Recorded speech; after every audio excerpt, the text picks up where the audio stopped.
चरवाहा का चरवाही, चरवाहा का चरवाही, यानी कि यीशु मसीह के ऊपर देखेंगे हम लोग कि यीशु मसीह स्वयं परमेश्वर है और परमेश्वर अच्छा चरवाहा है। 23 अध्याय में, भजन से लेकर 23 अध्याय में हम परमेश्वर को देखते हैं, वो एक अच्छा चरवाहा है और इस्राएल लोगों को अच्छा चरवाही की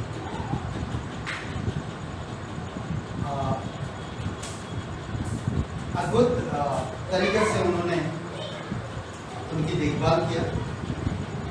परमेश्वर चरवाहा है और उसने इजरायलियों को मिस्र देश छुड़ाकर, अधर्म की राज्य से छुड़ाकर, गुलामी से छुड़ाकर उनकी सेवकाई की, उनका देखभाल किया, उनकी चरवाही की।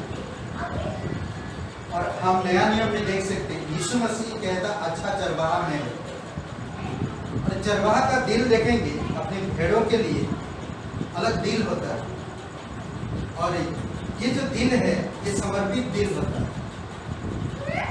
उसकी कई बार खुशी को त्याग कर वो भेड़ों को ध्यान देता है।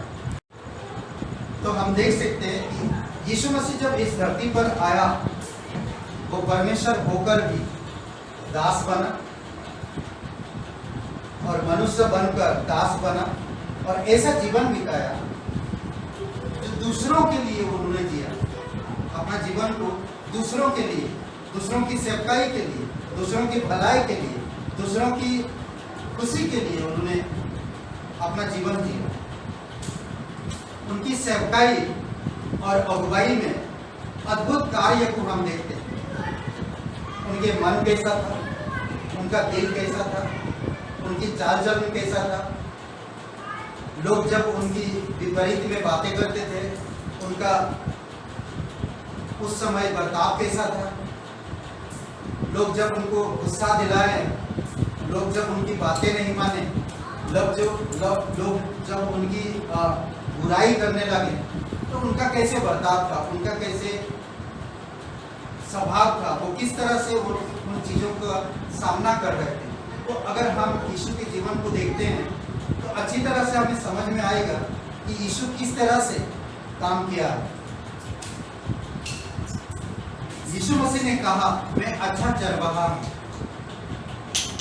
और 12 चेलों को सिखाया, चुना, पहले सिखाया, उनको अधिकार दिया, उनको वही सेवकाई करने के लिए कहा जो सेवकाई वो खुद कर रहा था।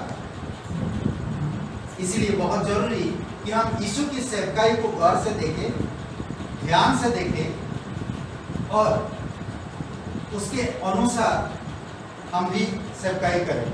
यीशु चाहता है कि हम उसके जैसे सेवकाई, चाहता है कि हम उसके जैसे सेवकाई करें, उसके जैसा दिल रखें, उसके जैसा मन रखें, उसके जैसा लोगों के साथ प्यार रखें।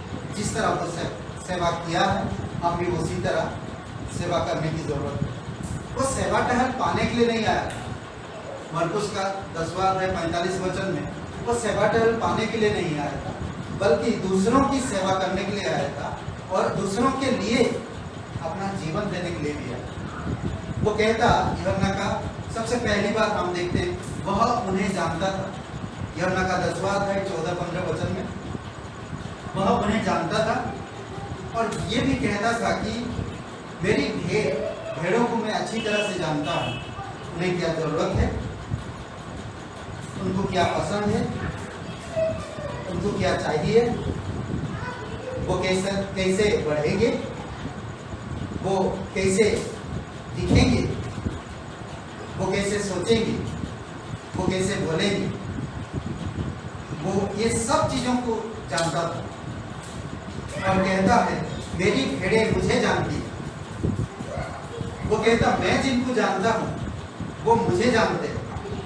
उसने उदाहरण दिया, अपना जीवन की उदाहरण, कहता कि जैसे पिता मुझे जानता है और मैं पिता को जानता हूँ, उसी प्रकार मेरे भेड़े, मैं भेड़ों को जानता हूँ और मेरे भेड़े मुझे जानते हैं। कितनी खुशी की बात है। कई बार हम लोगों से फ्रेंडशिप करते हैं और उनके बारे में जानते नहीं। आज हम देख सकते हैं कि व्हाट्सएप, फेसबुक, तमाम चीज़ों के बारे में लोग उनके बारे में जानते नहीं, फिर भी वो फ्रेंडशिप करते हैं। लोग उनके बारे में बिल्कुल नहीं जानते और ना वो इनके बारे में जानते, फिर भी वो फ्रेंडशिप करते हैं। परंतु यीशु कहता है मैं उन्हें जानता हूँ। अद्भुत बात कहता है। इसीलिए हर एक मसीह भाई बहनों को आज परमेश्वर की स्वभाव रखना चाहिए, परमेश्वर का दिल रखना चाहिए, परमेश्वर का मन रखना चाहिए, परमेश्वर की चाल चलन रखना चाहिए। जब हम उसकी वचन को पढ़ रहे हैं, जब हम उनकी वचन को सुन रहे हैं, जब हमें एक नया जीवन मिला है, इस नया जीवन को व्यर्थ में जाने नहीं देना चाहिए। हमें परमेश्वर की स्वभाव में, परमेश्वर की इच्छा में, परमेश्वर की नमूना में अपने आप को ढालना चाहिए। दूसरी बात हम देखते हैं कि हमारे देश में ना अभी हम देखते हैं आज ही 5 राफेल जो लड़ाकू विमान भारत में आया, भारत में खरीदा। किस लिए? ताकि वो अपने देश की रक्षा कर सके। वो भारत को जरूरत है वो लड़ाकू विमान। आज मसीह, क्योंकि भारत जानता है कि आसपास मेरे दुश्मन हैं, इसीलिए वो लड़ाकू विमान खरीद रहा और कई सारे और भी विमानों को खरीद रहा, अस्त्र को खरीद रहा और रॉकेट, तमाम ऐसे बम खरीद रहा ताकि वो दुश्मनों से सामना कर सके। आज हम देखते हैं हमारी भारत सरकार ये जो वायरस के जो योद्धाओं शाबाशी देता है। क्यों? क्योंकि वो लोग इस वायरस से, कोरोना वायरस से लड़ने खड़े हैं और मेहनत कर उनका तारीफ किया। उनको पूरे देश को कहता कि उनका तारीफ करो और उनको प्रोत्साहन बढ़ा, उनको इंकरेज करो, क्योंकि वो लोग योद्धा है। वो लोग हमें सुरक्षित रखने के लिए वो लड़ रहे हैं इस वायरस से। और आज अगर आप और मैं मसीह है, अगर हमें नया जीवन मिला है, आप अच्छी तरह से वाकिफ है कि आपका एक दुश्मन है, एक नहीं बल्कि 3 है, शैतान, संसार और शरीर। तो इन तीनों से लड़ने के लिए आप क्या कर रहे हैं? क्या आप परमेश्वर से उन लड़ाकू विमान को खरीद रहे हैं, आत्मिक हथियारों को अपने जीवन में ला रहे हैं, या उस शैतान के लड़ने के लिए अपने आप को तैयार कर रहे हैं? यीशु मसीह कहता है वो आपको जानता है, वो आपको इस प्रकार नहीं रखना चाहता। वो आप जो नया जीवन और जो यीशु मसीह विश्वास किए, यीशु को जो जान रहे हैं आप, वो चाहता कि आप एक योद्धा बने, आप एक सेवकाई करने में, सेवक बनने में, सेवकाई करने में एक परमेश्वर के हथियार के साथ सेवकाई करें और परमेश्वर की प्रोत्साहन के साथ सेवकाई करें। वही यीशु कह रहा, मैं पिता मुझे जानता, मैं पिता को जानता हूँ। और कहते हैं कि उसी प्रकार मैं भेड़ों के लिए अपना प्राण देता हूँ। अद्भुत बात कह रहा है। इसीलिए हर एक विश्वासी को आज समझना है कि मैं जिस जगह पर हूँ, मैं जिस पर विश्वास करता हूँ, मैं युद्ध के मैदान में हूँ और मुझे परमेश्वर को जानना है, मुझे परमेश्वर से अस्त्र, लड़ाई के हथियार को अपनाना है, जो विश्वास है, जो सुसमाचार है, जो आत्मा की तलवार है, जो जूते हैं, धार्मिकता की कवच है। ये सब चीज़ों को इफिसियों के 6वां अध्याय में 10 से आगे हम लोग देख सकते हैं, जो हथियार दिया है परमेश्वर ताकि आप शैतान से लड़ सके। और याकूब के 4 अध्याय में कहता है कि 4 अध्याय वचन आई थिंक 7 में, शैतान का सामना करोगे तो वो भागेगा। कई बार हम सामना नहीं कर पाते क्योंकि हमारे पास वो हथियार नहीं है। नया जीवन की जो हथियार होनी चाहिए वो हथियार नहीं है। हम भले ही लड़ाई के मैदान में हैं पर हमारे पास हथियार नहीं। हम परमेश्वर की योजना को नहीं समझ रहे, हम परमेश्वर को जान नहीं रहे, वो हमें जानता है पर हम उसको नहीं जानते। वो मेरे लिए प्राण दिया है पर हम उसके लिए उसको समझ नहीं पाते। वह उन्हें जानता है, वो आपको जानता है, आपकी कैरेक्टर को जानता है, आपकी वर्तमान को जानता है, आपके भविष्य को जानता है, आपके फ्यूचर अच्छी तरह से जानता है। आपको मुझे उसको जानने की जरूरत है। उसको जानने के लिए बाइबल स्कूल है, कलीसिया है, बाइबल है, और मुझे यही प्रार्थना करना कि परमेश्वर मुझे वो शक्ति दो कि मैं तुझे जानूं और तेरे हथियार को समझ सकूं। दूसरी बात, उसने उन्हें छुआ। ऐसा नहीं कि दूर से वो बातें किया, नहीं, यीशु ने उनको छुआ। यीशु मसीह उनके साथ खाना खाया, उनके साथ बैठा, उनके साथ बात संगति किया। वो जानता था ये कमजोर है, वो जानता था ये मूर्ख है, वो जानता था ये मुझे धोखा देंगे, वो जानता था ये मुझे नकार भी देंगे, तब भी उनके साथ रहा। लूका का 4 अध्याय वचन 40 में, चाहे कोई भी बीमारी क्यों ना हो, चाहे कितना भी दुर्बलता इंसान क्यों ना हो, दिमाग से कमजोर है, दिल से कमजोर है, शरीर से कमजोर है, वो सब कुछ जानता था। उनके पास ऐसे ऐसे आदतें हैं, वो जानता था ऐसे ऐसे आदतें हैं कि उनके पास बैठना, ऐसे लगता कि उनके पास बैठना तो बेकार है, हम समझ सकते हैं। परंतु यीशु ने चाहे कोई भी बीमारी क्यों ना हो, उसने उन्हें छुआ, उसने उन्हें छुआ। ये छूने का मतलब क्या? वही इंसान छूता है जिसको जो अच्छी तरह से जानता है। हर कोई छुएगा नहीं, हर कोई छुएगा नहीं। वही इंसान छूता है, वही इंसान छुएगा जो जिसको अच्छी तरह से जानता है। पहले हमने क्या कहा?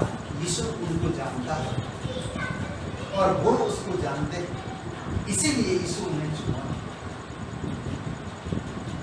तीसरी बात हम देख सकते हैं, यीशु की सेवकाई में बड़ी विनम्रता पूर्वक यीशु सेवकाई की। उसने उन्हें चंगा किया, उसने उन्हें चंगा किया। मत्ती का 15 अध्याय वचन 30, चाहे कैसा भी बीमारी क्यों ना, उनको प्रोत्साहन किया, उनको कमजोरी को दूर किया, उनके जिस बंधन में वो बंधे हुए थे उस बंधन को तोड़ा, उन्हें बाहर निकाला। आज अगर आप सेवकाई करना चाहते हैं, यीशु किस तरह से लोगों के साथ बर्ताव किया, लोगों से प्रेम किया, लोगों की जरूरतों को समझा, उसी प्रकार से आपको मुझे भी समझना होगा। उसने उन्हें चंगा किया। क्यों चंगा किया? क्योंकि वो उनसे प्यार करता, वो उनसे प्यार करता। लंगड़े, अंधे, गूंगों, टुड्डों और अन्य बहुतों को उसके पास लाया गया। बहुत सारे लोग उसके पास हैं। ऐसे ऐसे लोग आए जिनको आप और मैं पसंद नहीं करेंगे। ऐसे ऐसे लोगों के पास उसके पास आए तो यीशु नापसंद होते हुए भी उसने पसंद किया और उनको चंगाई, उनको प्रोत्साहन किया, उनको बल दिया, उनको रास्ता दिखाया, उनको ठीक किया, उनको सिखाया, उनको समझाया। आप उनके मर्जी उसके मार्ग में चलेंगे या नहीं। आप अगर नया जन्म प्राप्त हुआ, यीशु की वरदान आपको प्राप्त हुआ, यीशु की सेवकाई आप कर रहे हो, तो आपको हर एक इंसान को पास जाकर उनकी जरूरतों को समझना हो, उनसे प्यार करना हो। कई बार ऐसे ऐसे इंसान अभी आपसे सांत्वना पाया, फिर लौट कर आकर आपको ही बुरा भला कहा, तब भी आप उनको प्यार करना हो, तब भी आप उन्हें सांत्वना देना हो। यीशु ने वही किया। 5000 लोग रोटी खाएं, पर उसके पीछे कितने लोग चले? सिर्फ 12 लोग। तो तीसरी बात, चौथी बात, पहला क्या था? वह उन्हें जानता था, उसने उन्हें छुआ, उसने उन्हें चंगा किया। चौथी बात, उसने उन्हें प्रभावित किया। प्रभावित का एक शब्द है, प्रभावित का मतलब कई बार होता है कि यीशु आया, उनको पहचाना, उनको जाना,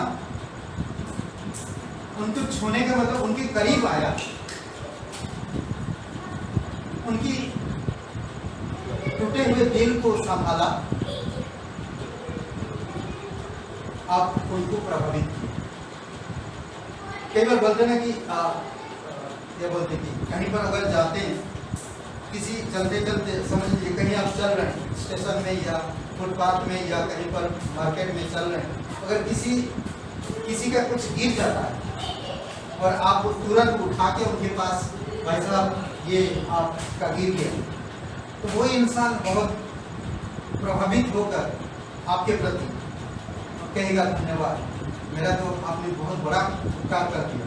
उसी प्रकार प्रभु यीशु मसीह कहता उसने उन्हें प्रभावित किया। लूका का 6वां अध्याय वचन 40 में चेले कब यहाँ पर कहता वचन की चेला अपने गुरु से कभी बड़ा नहीं हो सकता, परंतु जो कोई सिद्ध होगा वह अपने गुरु के समान सिद्ध बना। यीशु ने उन्हें प्रभावित किया अच्छे चीजों में, यीशु ने प्रभावित किया प्रेम करके, यीशु ने प्रभावित किया उनकी जरूरतों को पूरा करके, यीशु अपनी सच्चे सेवकाई को दिखाकर उनको प्रभावित किया। उसी प्रकार आज आपको मुझे भी, हम यीशु से या हमारे गुरु से कभी बड़ा नहीं हो सकते, पर हम उसके नमूना बनकर, उसके नमूना में चलकर आगे हम उसके समान बन सकते, सिद्ध जीवन जीवन जैसे यीशु जीवन जी। पांचवी बात है, उसने भरोसेमंद सुझाव दिया, भरोसेमंद सुझाव दिया, अच्छा सुझाव दिया। ये यूहन्ना का 13 अध्याय 15 से लेकर 17 तक।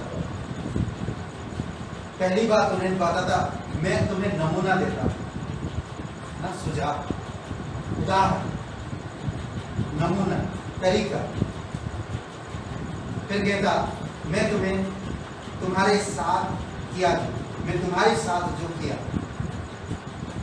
तुम, तीसरी बात, वही तुम दूसरों के साथ करो, वही तुम दूसरों के साथ, मैं जो तुम्हारे साथ किया वही तुम दूसरों के साथ। तीसरी बात, वही तुम दूसरों के साथ करो। चौथी बात है, दास स्वामी से बड़ा नहीं, दास जो है स्वामी से बड़ा नहीं, जो स्वामी ने दिखाया, अगर उसी दास अगर वही स्वामी के मार्ग में चले तो उससे बड़ा और क्या बात हो सकती, उसके मार्ग में चले बस। भेजा हुआ भेजने वाले से बड़ा नहीं हो सकता, भेजने वाले से बड़ा नहीं हो सकता, बस तुम उन पर चलो, यही सबसे खासियत है, बस तुम उस पर चलो। हम हो सकता है यीशु के जैसा नहीं बन पाएंगे, पर उसके नमूने में चलकर हम अच्छा कर सकें, उसकी तरीके को अपना के हम दूसरों को अच्छा कर सकें। पौलुस भी वही काम किया। 5 बातें जो यीशु की सेवकाई में बहुत जरूरी है। यीशु ने दिखाया, पहले क्या, उन्हें जाना, उन्हें छुआ, चंगा किया, फिर प्रभावित किया, भरोसेमंद सुधार। पौलुस के जीवन को हम देखते हैं, पौलुस किस तरह का इंसान, अब वो किस तरह का सेवकाई कर रहा, क्या सुझाव दे रहा, क्या बता रहा। पहला थिस्सलुनीके का 5वां अध्याय 14 वचन, हे भाइयों, हम तुम्हें समझाते हैं या सुझाव देते हैं, हम तुम्हें समझाते हैं या हम सुझाव देते हैं कि जो ठीक चाल नहीं चलते उनको समझाओ। समझाने का मतलब ये नहीं डांटना, उनको समझाओ, प्रेम से समझाओ, नम्रता से समझाओ, और जिस तरह यीशु के 5 शब्दों को हम देखें वैसे समझाओ। यीशु ने किस तरह समझाया, यीशु ने किस तरह शिक्षा दी, उसी तरह समझाओ। कायरपन होता है, कायर कौन होता है? कायर कौन होता है? कायर कायर कौन होता है? कोई डरता है कायर पीछे कायर जो डरता पीछे हट जाता या अपने आप को नुकसान पहुंचाता। कायर लोग क्या थरथराते काम के लिए, कायर आगे नहीं बढ़ सकते। पीछे हट जाते हैं। तो ऐसे लोगों को क्या करना चाहिए? कायर कायर ना? कुछ लोग अपने जीवन से तंगी होकर आत्महत्या करना, वो कायर का सुझाव, ये कायर की स्वभाव है। कुछ लोग उस ऊंचे स्थान पे चलेंगे नहीं क्योंकि उनको कायरता है, डर है। कुछ लोग परमेश्वर की हथियार लेना नहीं चाहते, अरे मैं सब कह नहीं कर सकता, मेरे से नहीं होता, वो कायर का लक्षण है। तो कहता पौलुस ये सुझाव देता, कायरों को ढाढ़स दो, निर्बलों को संभालो, सबकी ओर सहनशीलता दिखाओ। ऐसा नहीं कह रहा विश्वासी की ओर, सबकी ओर, सबके लिए सहनशीलता दिखाओ। कई बार हम अपनों से सहनशीलता नहीं दिखा पाते, दूसरों के साथ हम सहनशीलता दिखाते। कई बार आपके पास, यीशु के भी पास बहुत सारे लोग आए, कोई सवाल उठाता है, कोई उसके बातों का विरोध करता है, कोई उसके बातों को नहीं अपनाता, कोई कुछ पाने के लिए आशा में आता है, कोई खाने की आशा में आता है। यीशु मसीह जब उदाहरण दे रहा था मत्ती के 13 अध्याय में बीज बोने का दृष्टांत जब बता रहा है, कैसे बीज कहाँ कहाँ गिर रहा है, कैसे उनका लोगों का दिल के बारे में बता रहा है, दिल लोगों का मन के बारे में बता रहा है। जो अच्छा बीज है वो फल जरूर लाएगा, उस पर चलेगा भी। तो पौलुस भी वही बात बता रहा है यहाँ पर कि अगर तुम अच्छे विश्वासी हो, अगर जो ठीक चल नहीं चल रहे उनको समझाओ, और जब नहीं समझ रहा तो प्रार्थना करो, उनसे आंदोलन मत रखो, उनसे दूर मत हो जाओ, पर प्रेम भाव रखो, समझाओ। और कहता कि कायरों को ढाढ़स दो, जो डरपोक है, जो कमजोर है, जो डरपोक है, कुछ चीजों में डरते हैं, सेवकाई करने में डरते हैं, प्रचार करने में डरते हैं, या मिशन के लिए डरते हैं, परमेश्वर की योजना में बढ़ने के लिए डरते हैं। अरे अगर प्रभु की सेवा करें मेरा नौकरी का क्या हो, कई सारी चीजें, मेरा घर का क्या होगा, मेरा खाने पीने का क्या होगा, खर्चे का क्या होगा, बहुत सारी चीजों में वो डर है। उनको आप कैसे ढाढ़स, कैसे आप उनको साहसी बनाओ। तो यीशु ऐसे लोगों का सामना किया और ऐसे लोगों से घिरा हुआ था। यीशु लोगों के अंदर डर था, पिलातुस का डर था, जाति धर्म का डर था, फरीसियों का डर था, धर्म गुरुओं का डर था। फिर भी उसने उनको ढाढ़स दी, सुझाव दिया। निर्बलों, दिमाग से, शरीर से, दिल से कमजोर है, बोलने में कमजोर है, तो बहुत सारे ऐसे लोग हैं, मानसिकता में कमजोर है, मानसिकता से कमजोर है। तो ऐसे लोगों को आप संभालना। पौलुस वही बात थिस्सलुनीकियों को बता रहा, जो लोग ठीक से चाल नहीं चल रहा उनको समझाओ, प्रेम से, नम्रता से। कई बार हम प्रेम से नहीं समझा पाते, हमारे जीवन में वो चीजें नहीं, हम प्रेम से नहीं समझा पाते। हम जो दिखता है उसी पर हम कई बार बात करने लगते। जो ठीक से नहीं चल रहे उनको समझाओ, एक बार नहीं, दो बार नहीं, कई बार समझाओ। और कायरों को ढाढ़स दो, निर्बलों को संभालो, सबकी ओर सहनशीलता। हम लोग सबकी ओर सहनशीलता नहीं रख पाते। कुछ लोग बुराई पे बुराई करते जाते, नहीं रख पाते हम लोग सहनशीलता। वो लोग पाप में ही जीवन जी रहे हैं। कितने बार वचन सुनाने के बावजूद भी वो लोग पाप नहीं किए, नहीं रख पाते हम लोग सहनशीलता। पर हमें कोशिश करना, अगर आपको नया जीवन मिला तो कोशिश करना होगा। और उसी अध्याय का 1 थिस्सलुनीकियों का 5वां अध्याय वचन 15 में कहता है दूसरा उसका एक वचन में कहता है सावधान, ये सब चीजों में भी सावधान करना। क्यों कहता सावधान? कोई किसी से बुराई के बदले बुराई ना करे। अगर कोई बुराई अगर कर रहा तो आप सावधान रहो, उसकी बुराई के बदले बुराई मत करो। अगर आप बुराई कर रहे हो तो आपकी बुराई के कारण दूसरा कोई बुराई ना करे, और जो बुराई कर रहा है उसकी बुराई के कारण आप खुद बुराई मत करो। वो कर रहा तो मैं, बहुत सारे कलीसियाओं में आज लोगों को हम देते हैं, अरे पास्टर जी वो तो कितना पुराना है, ऐसा कर रहे तो हम कर दिया तो क्या फर्क पड़ा? बहुत फर्क पड़े। वो कर रहा तो क्यों आप क्यों कर रहे? कई बार वो कहावत है ना, अगर वो कूद जाता तो आप कूदेंगे? नहीं कूदेंगे। उस समय वो नहीं कूदेगी। क्यों? क्योंकि उसका जान प्यार है, जान प्यारी है उसकी, मतलब नहीं कूदेगा ऐसे समय। कई बार लोग ऐसा होएंगे पर कूदेंगे नहीं। दूसरी बात कहता, पर सदा भलाई करने पर तत्पर हो, भलाई करने तत्पर हो। कोई अगर आपके लिए बुराई कर रहा है तो आप भलाई करो, ऐसा दिल रखो। प्रभु यीशु मसीह वही किया। यीशु के प्रति, यीशु के जीवन को देखेंगे, पौलुस के जीवन को देखेंगे, जब से यीशु पर विश्वास किया।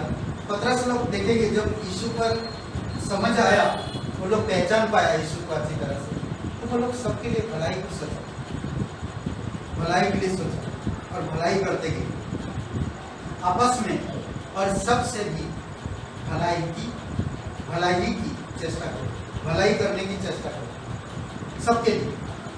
और आपस में भी भलाई सोचो और सबके लिए भी भलाई करने का कोशिश करो। जब हम कोशिश करेंगे कुछ चीज़ों में तो होएगा। कई बार हम लोग कोशिश नहीं करते, हम सिर्फ शब्दों में काम करते हैं, कोशिश नहीं करते। हम अगर कोशिश करेंगे तो होएगा, क्यों नहीं होएगा? देखेंगे कई बार इंसान झुंझलाता क्यों? क्यों? इसीलिए कि उसके पास प्रेम नहीं है। इंसान क्रोध क्यों होता है?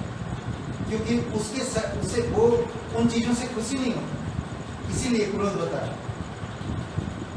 दो चीजें ध्यान दीजिए, दूसरों की प्रतिभा को हानि पहुंचाने बिना, दूसरों की प्रतिभा को हानि पहुंचाए बिना उन्हें सुधार सकते हैं। मतलब कि कोई भी चीज को या किसी भी इंसान को उसके जो हुनर, उसके जो काबिलियत, उसके जो योग्यता को हानि ना पहुंचाते हुए, उसके दिल को ठेस या ठोकर ना पहुंचाते हुए उसको सुधारना। बहुत सारे लोग शराबी को, तुम क्यों शराब पीते हो? अच्छी बात नहीं ना, वो नहीं।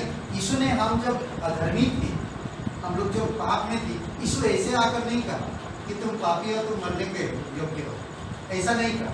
उसने हमें ऐसे हमारी प्रतिभा को देखा कि हम आज विश्वास करेंगे और 5 साल बाद हम क्या करेंगे प्रभु में, नया जीवन में, वो चीज़ को वो देख रहा। आज भी बहुत से इंसान लोगों की प्रतिभा को नहीं देखते हैं, परंतु उनको चोट हानि पहुंचाते हैं और उनको सुधारने के लिए कुछ भी हद तक चले जाते हैं और उनका दिल टूटता है, उनका मन टूटता है। इसी कारण से वो आगे नहीं बढ़ पाते। दूसरी बात, अगर एक नर्स सुई लगाता है, वो कोशिश करता, नर्स या डॉक्टर वो कोशिश करता कि पेशेंट को चोट ना लगे और सुई भी लग जाए, दवाई भी अंदर जाए। उसी प्रकार एक मसीही सेवकाई में होनी चाहिए कि सुई लगाएंगे तो उसको चोट ना लगे, उसको पता ना चले, उसको एहसास ना हो और दवाई अंदर चले। कई बार सुई से डरते हैं लोग ना, कई बार सुई से बहुत डरते हैं, पर उसको महसूस होने मत दो। ऐसे दिल, ऐसे मन रखो कि वो महसूस ना कर सके सुई भी लग जाए। कितनी अच्छी बात। अगर कोई तारीफ के योग्य है तो तारीफ करो, भले वो इंसान कैसा भी हो। तारीफ की योग्य है तो उसको तारीफ करो, तारीफ करना चाहिए, तारीफ को मत रखो अपने दिल के अंदर, तारीफ करो, जरूरी है। कई बार हम इन चीज़ों को ध्यान देते हैं तो हम लोग कई बार नहीं करते। अगर वो इंसान मर जाएगा तो उसकी कब्र में आप लिख के, अरे बहुत अच्छा था, बहुत अच्छा इंसान, तो क्या वो उठ के आके मुर्दा पढ़ेगा थैंक यू? नहीं पढ़ेगा। तो आज मौका है हमें तारीफ के, जो तारीफ के योग्य है हमें उन्हें तारीफ करना चाहिए, करें। एक मसीही अगुवा होने के नाते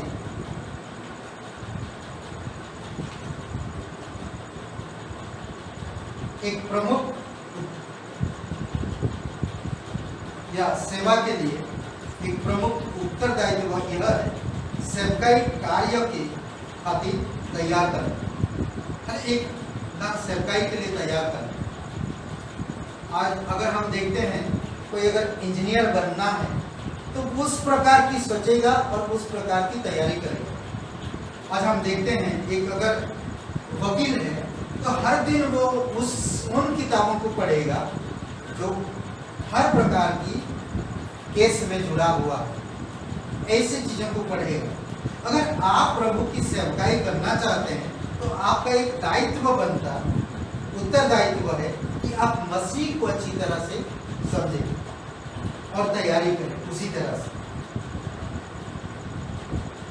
इफिसियों का 4:12, इफिसियों का 4:12, अधिक अगुवाई और प्रोत्साहन परमेश्वर के लोगों को या लोगों में एक चीज ध्यान देने की जरूरत है, इस कार्य को बहुतों के साथ करने की जरूरत है। आप एक ऐसा काम करो जो बहुत लोग आपको ध्यान दे और जान सके। मैं कई बार देख रहा हूँ आशीष, कभी कभी मेज पे हम बैठते ही या लेटे हुए मेज पे तो वो अचानक आएगा, कूद जाता है और अचानक वो उछल कूदने लगता है, अचानक वो पैर देकर चला जाता है। ऐसे समय पर हमारे बर्ताव कैसे होता है, हम किस प्रकार का व्यवहार करते हैं। वो बच्चा है और वो उसको पता नहीं वो क्या कर रहा है। तो कई बार हम भी परमेश्वर के साथ इस प्रकार की बर्ताव करते हैं और परमेश्वर को पता है कि हमें कुछ चीज़ें पता नहीं और परमेश्वर हमें सिखाना चाहता, परमेश्वर हमें लीडर बनाना चाहता, परमेश्वर हमें सेवकाई में मजबूत बनाना चाहता, परमेश्वर हमें उत्तरदायित्व देना चाहता। हम उस समय बेटा ऐसा नहीं करते हैं ना, उस समय हम आशीष को एक शब्द कहते हैं कि बेटा ऐसा मत करो, चोट लग जाए, मुझे भी लगेगा तुम्हें भी लगेगा। तो परमेश्वर भी हमें उसी प्रकार से सिखाता और समझाता है। 4-5 चीजें हैं जो हम लोग सेवकाई में महत्वपूर्ण है, हम अपने जीवन में और दूसरों के जीवन में ये कर सकते हैं। सबसे पहली बात, इन बातों के द्वारा दूसरों को प्रोत्साहन कर सकते हैं और अपनी सेवकाई में आप अद्भुत तरीका से आशीष पा सकते हैं। एक अगर सेवकाई में बढ़ना चाहता है या शिष्य बनता है या अगुवा बनता है तो उसको सबसे पहले क्या करना चाहिए? क्या बोलते हैं, क्या करना चाहिए? यीशु ने क्या किया? सबसे पहले क्या करना चाहिए? यीशु मसीह आके क्या किया? सबसे पहली बात, एक अगर हम सेवकाई करना चाहते हैं या अगुवा है या हम शिष्य बन रहे हैं तो सबसे पहली बात क्या? वो तो हम तो नया जन्म में हैं, हम विश्वास में आ चुके हैं, हम मसीह में हैं, तो सबसे पहली बात हम क्या करें?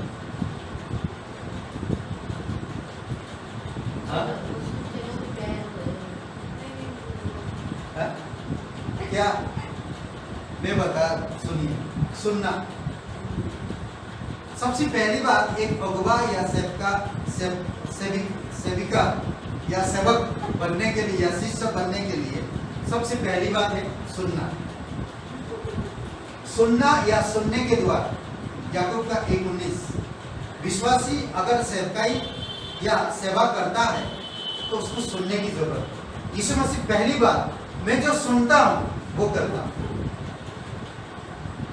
मैं जो सुनता हूं वही करता हूं ना। याकूब का 1:19 सुनना। क्रोध में क्या कहता वचन? क्रोध में धीमा, बोलने में एकदम कम, सुनने में एकदम तेज। वो अच्छा सेवक बनेगा, शिष्य बनेगा और लीडर बन सकता। ओके। दूसरी बात जरूरी है, समझदारी बरतना। समझदारी बरतना। कई बार हम विश्वासी है पर समझदारी से नहीं काम करते, किसी को भी कुछ भी बोल देते हैं, कहीं भी कुछ भी छुप देते नहीं। एक विश्वासी, सोचिए ऐसा एक इंसान ऑफिस में गया, ऑफिस में बैठे सब जेंटलमैन बैठे, सब टाई वाई लेकर आप जा रहे हैं, अब बता रहे उठे चल। नहीं, कुछ चीजें तो हमें बरतना, समझदारी से बरतना। अगर आप एक मसीह हो, आप एक धर्मी इंसान हो, परमेश्वर का आप एक अच्छा क्या बोलते हैं शिष्य हो, या परमेश्वर का आप संतान हो, तो आपको समझदारी से रहना। रोमियो का 15:12 कोई पढ़िए। रोमियो का 15:12 सॉरी 12:15 12 का 15 पढ़िए। सुंदर वचन है ये, पढ़िए।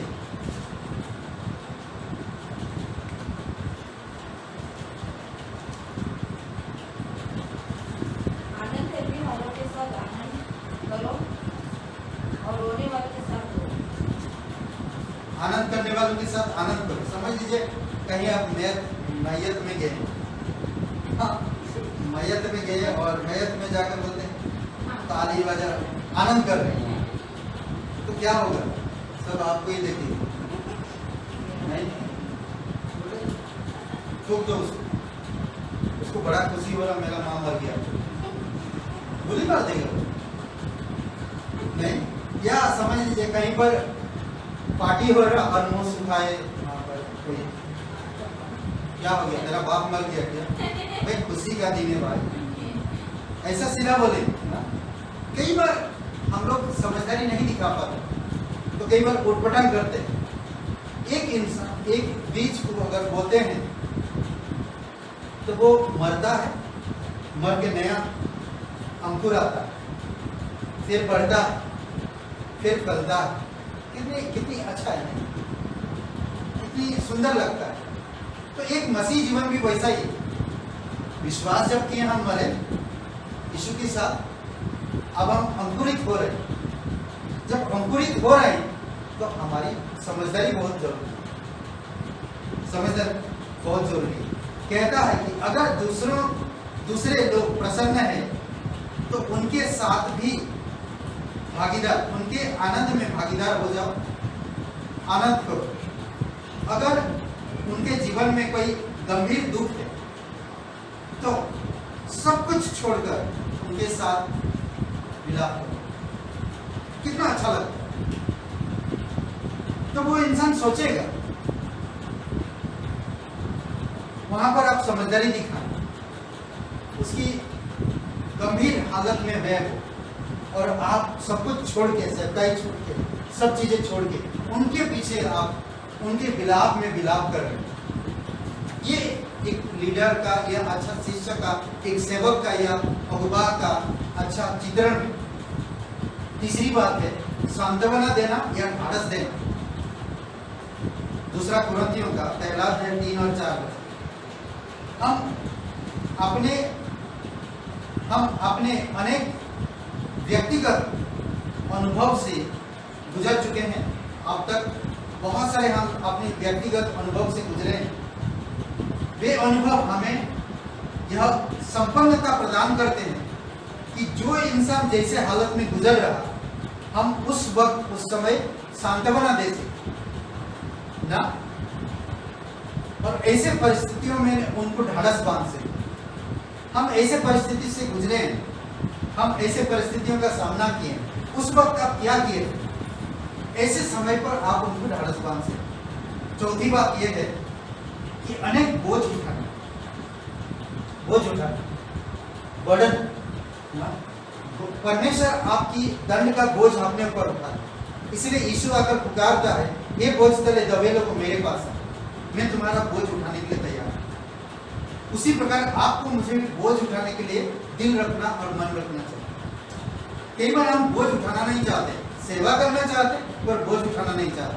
कई बार हम आदर पाना चाहते पर बोझ उठाना नहीं चाहते। कई बार हम लोकप्रिय होना चाहते पर बोझ उठाना नहीं चाहते। ये गलतियों का 6वां अध्याय वचन 2, यह वह रीति है जिसके अनुसार हम मसीह के संपूर्ण व्यवस्था को पूरा कर सकते। ये ऐसा रीति है, ऐसा एक नियम है जो हम यीशु मसीह के जो व्यवस्था नियम है, यीशु मसीह ने जो कहा है उसको हम पूरा कर सकते। एक दूसरे का बोझ लास्ट में प्रोत्साहित करना, लोगों को हमेशा प्रोत्साहित करना। लोग हार जा रहा, लोगों का दिल टूटा है, लोगों का मन निराशा में है, लोग उदास हैं। ऐसे परिस्थितियों में आप कितने लोगों को प्रोत्साहन कर सकते? कैसे प्रोत्साहन करें? क्या हम उनकी हालत में नमक छिड़का के प्रोत्साहन कर सकते? नहीं, पर उनकी जीवन में हम क्या कर सकते? कैसे हम प्रोत्साहन कर सकते? दूसरा, पहला थिस्सलुनीका 5:11 पढ़ो। दूसरा थिस्सलुनीका 5:11, पहला थिस्सलुनीका 5:11, दूसरे में 5 है, पहला थिस्सलुनीका 5:11 पढ़िए।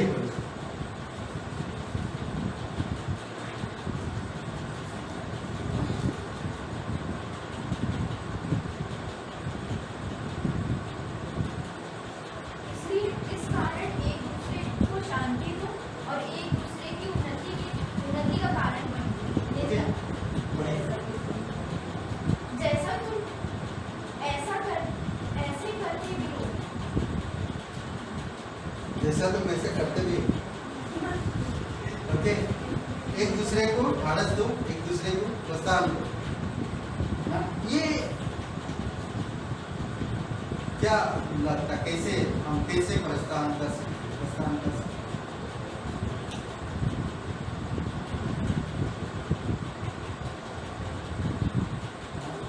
कैसे कर सकते? यीशु मसीह कैसे किया, पौलुस ने कैसे किया? यीशु मसीह ने बुरे लोगों को देखा, अधर्मी लोगों को देखा, उनको प्रोत्साहन कैसे किया? उनकी अच्छाई को देखो, उनकी अच्छाई को देखो, उनकी अच्छाई को देखकर, उनकी अच्छे काम को देखकर हम उनको प्रोत्साहन कर सकते। समझ रहे? ओके, तो उनके अच्छे कामों को देखकर हम उन्हें प्रोत्साहन कर सकते। कैसे आप कामों को देखें? यीशु वर्तमान को नहीं देखा, उस समय जो घटना घटा उसको नहीं देखा। वो पापिनी स्त्री जो पूरे गांव वाले पकड़ के लाए थे रंगे हाथ, यीशु उसको कैसे डील किया? सब लोग आरोप लगाए उसको, यीशु आप क्या कहते हैं? यीशु ने कुछ लिख रहा था, उनको कहा जो निष्पाप हो वो पहला पत्थर मारे। कोई नहीं मारा। यीशु ने उठा और फिर क्या कहा? क्या तुम पर कोई पत्थर नहीं मारा? नहीं। क्या किया उससे? फिर क्या कहा? जा, मैं भी नहीं करता, आज के बाद पाप मत। प्रोत्साहन किया नहीं, उसकी अच्छाई को देखा, वो नहीं करेगा, मुझे यीशु को मालूम है वो नहीं करेगा। आज अगर हम किसी को, आज हम नहीं जान पाते कि उनकी अच्छाई क्या है, पर हम परमेश्वर की नजर में, परमेश्वर की स्वभाव में, परमेश्वर की चरित्र में, परमेश्वर की नया जीवन में हम उनको देख सकते हैं कि 5 साल 10 साल के बाद ये अच्छे काम करेंगे। उनके काम की अच्छाई की तलाश करो, उनकी बुराई की तलाश मत करो, उनकी अच्छाई की तलाश करो और उनके और ध्यान आकृति करो या आकृत करो, ध्यान अक्रूर करो। जब हम ध्यान देंगे, उनकी अच्छाई पे तारीफ करेंगे, उनकी अच्छाई को प्रकट करेंगे, आप कर सकते हो, तो वो प्रस्थान और आगे बढ़ेंगे। इसीलिए अगर आप सेवा करना चाहते हैं, या आप अगुवा बने हैं, या आप अच्छा शिष्य बनना चाहते हैं, जरूरी है कि परमेश्वर को आप जानें। क्योंकि आइए प्रार्थना करते हैं। हमारे जीवित परमेश्वर, हम धन्यवाद देते हैं आपकी चरवाही, आप चरवाहा है और आपकी चरवाही अद्भुत है। प्रभु हम धन्यवाद देते हैं, जीवित और पराक्रमी परमेश्वर, अभिषेक करो इस समय से, दयालु और कृपालु परमेश्वर, प्रत्येक भाई बहनों को अगुवाई करो, तेरी सेवकाई में बढ़े, शिष्यता में बढ़े, और एक दूसरे को प्रोत्साहन कर सके, ढाढ़स बांध सके और संभाल कर एक जगह पे तेरी महिमा को प्रकट कर सके। धन्यवाद यीशु नासरी के नाम से मांगते हैं, आमीन।